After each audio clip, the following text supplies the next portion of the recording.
Shalom, saudara yang kekasih dalam Tuhan Yesus, senang bisa berjumpa kembali dalam Good News. Kali ini kita akan merenungkan kebenaran firman Tuhan yang terambil dalam Injil Yohanes pasalnya yang ke-14 ayatnya yang ke-6. Demikian firman Tuhan. Kata Yesus kepadanya, "Akulah jalan dan kebenaran dan hidup. Tidak ada seorang pun yang datang kepada Bapa kalau tidak melalui aku." Saudara yang kekasih dalam Tuhan Yesus, melalui ayat ini Yesus hendak memberi peneguhan kepada murid-muridnya, khususnya kepada Thomas dan Filipus, bahwa kemana mereka akan pergi kelak di tengah kegelisahan, kegalauan mereka dalam penekanan penjajahan Romawi. Dan mereka membutuhkan seorang juru selamat, seorang raja dunia yang akan membebaskan mereka dari penjajahan Romawi. Tetapi sesungguhnya pada itu, di mata murid-murid saat itu, Yesus adalah jawaban sebagai Raja Israel. Tetapi lain halnya dengan Tuhan Allah Bapa kita. Dia merencanakan penebusan sejati atas dosa manusia, di mana Yesus menjelaskan kepada murid-muridnya bahwa ia datang ke dalam dunia bukan untuk menjadi raja secara duniawi, tetapi raja damai, raja kekal, memberikan hidup yang kekal, menebus mereka dari dosa dan kesalahan mereka. Saudara yang kekasih dalam Tuhan Yesus Kristus, mari kita pelajari 3 hal yang mau diajarkan Yesus dalam ayat ini.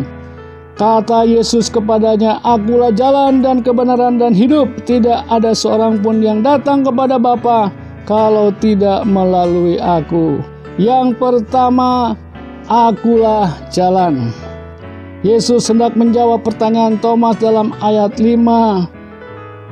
Kata Thomas kepadanya, "Tuhan, kami tidak tahu kemana Engkau pergi, jadi bagaimana kami tahu jalan ke situ?" Dalam pikiran Thomas, Yesus hendak membawanya ke suatu kota di mana ada istana, ada pemerintahan, ada kerajaan, dan di kota itu Yesus diurapi sebagai raja dan mereka akan mendapatkan kebebasan dari penjajahan Romawi. Tetapi sesungguhnya Yesus menyatakan dirinya, "Akulah jalan," karena sesungguhnya dalam Yohanes 16 ayat 28 tidak katakan, "Aku datang dari Bapa dan aku datang ke dalam dunia.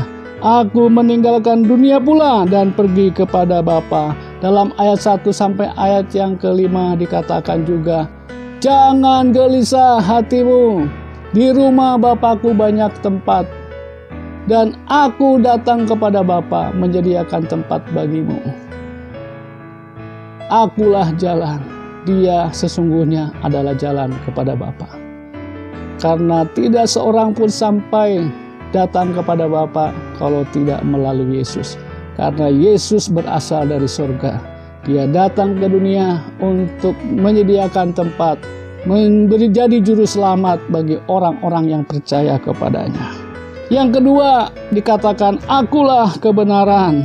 Kebenaran yang sejati di dalam Yesus Kristus, di mana Yesus adalah firman yang hidup yang menjadi manusia dan memberikan kebenaran kepada setiap orang yang percaya kepadanya. Dalam Yohanes 8 ayat 32 dikatakan, "Dan kamu akan mengetahui kebenaran, dan kebenaran itu akan memerdekakan kamu." Ketika pikiran kita dikuasai oleh ketakutan, kekhawatiran, kegelisahan, Yesus datang sebagai firman yang hidup, kebenaran sejati yang memberikan kemerdekaan kepada setiap orang yang percaya kepadanya. Yang ketiga, akulah hidup. Yohanes 5 ayat 26 mengatakan, "Sebab sama seperti Bapa mempunyai hidup dalam dirinya sendiri, demikian juga diberikannya anak mempunyai hidup dalam dirinya sendiri." Yohanes 11 ayat 25 disebutkan, jawab Yesus, "Akulah kebangkitan dan hidup. Barang siapa percaya kepadaku, ia akan hidup walaupun ia sudah mati." Yesus dalam ayat ini tidak sedang mengarahkan kita terpaku kepada hidup secara materi, hidup secara duniawi, tetapi hidup yang kekal, hidup yang disediakan Allah di rumah Bapa di surga. Saudara-saudara yang kekasih dalam Tuhan Yesus, percayalah bahwa hanya ada satu jalan untuk sampai kepada Bapa di surga. Percayalah hanya ada satu kebenaran yang sejati yang memberi kita hidup yang kekal, yaitu Yesus Kristus Tuhan kita. Percayalah, Tuhan Yesus memberkati.